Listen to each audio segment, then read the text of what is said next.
Mon. I'm the owner of BrothCo. We produce and make bone broth, which I'm sure a lot of you have heard of. We do chicken, venison and beef.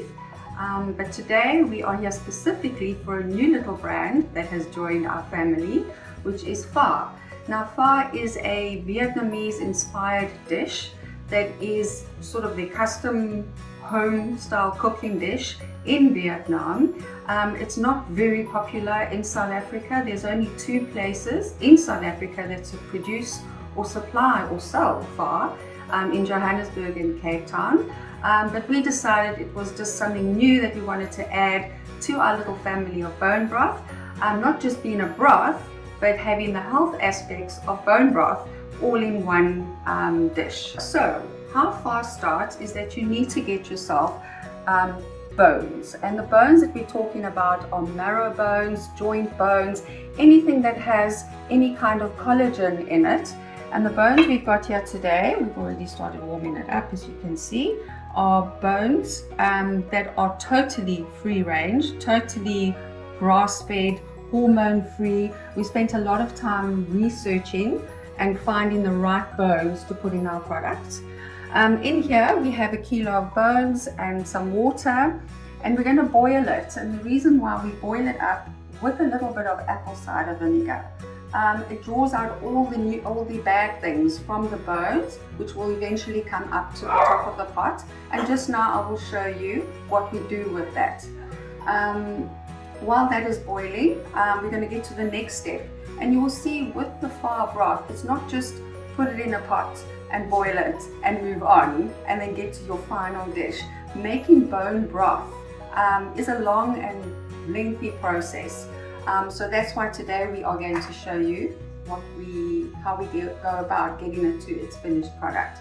The next step we do is we take some onion, we chop it all up, just roughly, nothing too fancy. We're going to put that in a pan. That goes in a pan. We take some ginger, just a few slices of ginger. Everything is on there. You can even leave the skin on your onions. The skin of the onion has also apparently got a lot of health benefits, but I like to take it off. For me, it just works for me.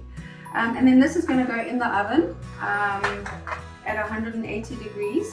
So now it's been 20 minutes, and you will see that all the gunk from the bone has come to the top, and that's the apple cider vinegar doing its work. It's not very pleasant, but it's something that needs to be done. Otherwise you're going to have all of this in your broth, and it gives it a very murky, cloudy look to it. Yes.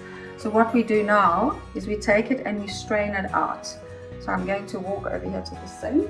We're going to strain it out.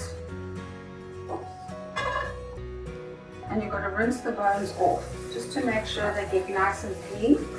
See the bones, beautiful bones, they're full of collagen.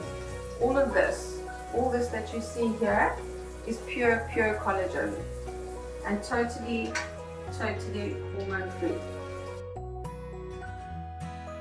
Once you've rinsed them off and you've rinsed your pan off, so now we're going to put the bones in, and careful not to burn yourself. We're going to put the bones back in and some more water. Fill the pot until the bones are just covered in water. You don't want to overfill. There we go. We're going to put it back on. And we're going to turn the heat on. So now that we've rinsed the bones off, we put them back in the pot, and we're going to bring it back up to the boil. In the meantime, we're going to get our onions and our ginger out the oven.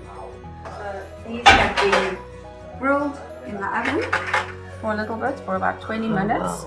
And this adds an amazing flavor to the water of the beef.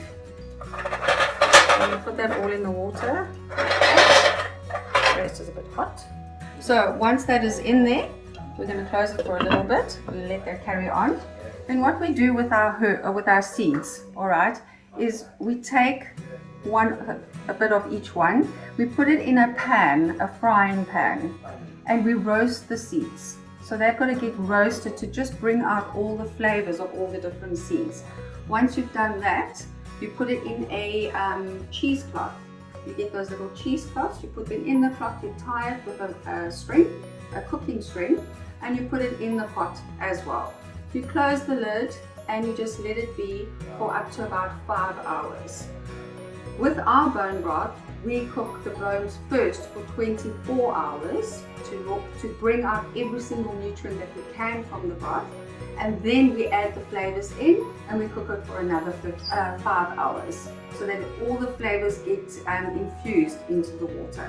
So for cooking hours is 24, 26 hours, 27 hours of cooking. So we've got all the flavors in, so it's a long process, it's a lot of work. But what we've done is we decided to take all that pressure off you and produce our own very own pho broth. It's spelled P-H-O, by the way, but it's pronounced pho. So we decided to package it for you in a nice little package where all you have to do is just warm it up.